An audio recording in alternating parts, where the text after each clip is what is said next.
দেখো আমাদের প্রায় সময় স্ক্রিনশট বা স্ক্রিনশট প্রয়োজন হতে পারে। সেক্ষেত্রে আমরা এই লাইভ শটটা ব্যবহার করতে পারি। অনেক সময় আমরা উইন্ডোজের ডিফল্ট যে স্ক্রিনশট অ্যাপ আছে সেটাও ইউজ করতে পারি। এটা খুবই ইউজফুল কিন্তু। একটা হচ্ছে স্নিপিং টুল বা স্নাইপিং টুল যেটাই বলি, একটা হচ্ছে স্টিমের স্কেচ। এর ডিফল্ট দেওয়াই থাকে আসলে।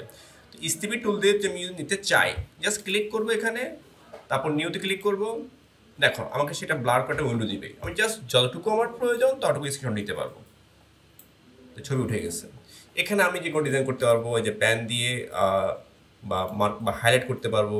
এটা মেবি ইরেজার ডিলিট করতে পারবো, ঠিক আছে। ডিজাইন করে এখানে আমি রেড প্যান দিয়েও আঁকতে পারবো প্রয়োজন হলে। এরপর ফাইল থেকে সেভ, অথবা যেখানে সেভ অলরেডি আইকন আছে ক্লিক করবো। দেখো আমি ডেস্কটপে সেভ করতে চাচ্ছি, ওকে দাও, অলরেডি নামে আছে।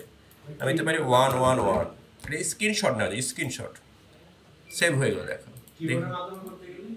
কিবোর্ডটা শর্টকাট আমি ইউজ করব, দেখাচ্ছি। এটা হচ্ছে দেখো 11 কোথায় গেল, এই যে দেখো ছবিটা সেভ হয়ে গেল। আমি যদি কিবোর্ড দেখো স্নিপিং ওরা শর্টকাট বলে দেয় আছে কিনা, এটা ডিফল্ট থাকে বললাম, ডিফল্ট থাকে এটা। আচ্ছা এই অপশনে গেলাম, দেখি তো আমাদের কোনো শর্টকাট আছে কিনা এটার জন্য। শর্টকাট না, শর্টকাট নেই। ওকে, শর্টকাট হতে বানাতে হতে পারে, ঠিক আছে। এটা কোনো শর্টকাট নেই, জাস্ট নিয়ে আসতে হবে।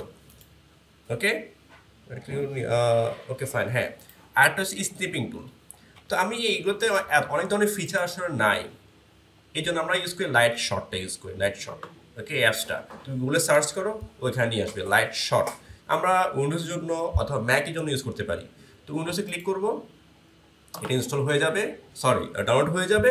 এখন ইনস্টল করবো, সেট আপে ক্লিক করো, তারপর ইয়েস দাও, আমরা ওকে দিব।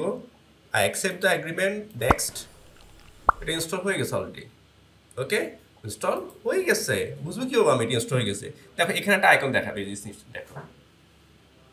ওকে, আবার এখানে যদি আমি সার্চ করি লাইট শট, চলে আসছে। ওকে, জাস্ট ক্লিক করো, দেখো ব্লার হয়ে যাবে। একটু ওয়েট করি। আচ্ছা এখানে আমি আবার ক্লিক করি, দেখো ব্লার হয়ে গেছে। জাস্ট ড্রাগ করবো, দেখো। ওকে, এটার লাভ কি জানো, এটা হচ্ছে আমাদের এটা সাইজটা দেখায় দেয় 955 ইন্টু 353, হাইট উইডটা দেখা যায় কতটুকু নিলাম। এখানে চাইলে আমি এটাকে মার্ক করতে খুব সহজ, মার্ক করতে পারি। চাইলে আমি কিছু লিখতে পারি, এ দেখো হাইলাইট করতে পারি। খুব ইজি, খুবই ইউজফুল কিন্তু এটা। ওকে, এই দেখো আমি কিছু লিখতে পারি। তারপর হচ্ছে এটা হচ্ছে আমি দাগ দিতে পারি।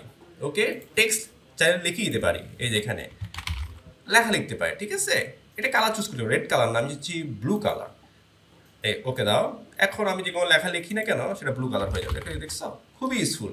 এখানে ক্লিক করবো, আর কোথায় সেভ করবো, ডেস্কটপে হয়ে গেল। তবে এটা শর্টকাটে নিয়ে আসা যায়। শর্টকাটটা আমাকে দিতে হবে যে আমি একটা বাটনে ক্লিক করবো, শর্টকাটে স্ক্রিন চলে আসবে। লাইট শর্টটা খুবই ইউজফুল। আমি এখানে যাবো, এখান থেকে এটাকে রাইট বাটন ক্লিক করে এই যে অপশনে যাবো।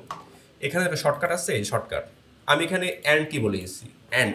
তোমাদের এখানে কিবোর্ডে অ্যান্ড কি আছে, অ্যান্ড কিতে ক্লিক করলে কি হবে, শর্টকাটে স্ক্রিনশটের উইন্ডো চলে আসবে। ওকে দিলাম। আমি এখন আবার চাচ্ছি এই পুরো উইন্ডো, জাস্ট অ্যান্ড কিতে ক্লিক করবো, দেখো ব্লার হয়ে গেছে। জাস্ট অ্যান্ড কি, যে আমি এইটুকু কি চাচ্ছি, স্ক্রিনশট চাচ্ছি। সেভ করো, ডেস্কটপে করো, সেভ হয়ে গেল। এই দেখো কোথায়, এই দেখছো, খুব সুন্দর দেখা হয়ে গেছে। এটা খুবই ইউজফুল, আরও অনেকজন ফিচার আছে আসলে। এই জন্য আমরা প্রায় মানুষ কি করি, এই ল্যাশরটা ব্যবহার করে থাকি। খুবই ইউজফুল আসলে।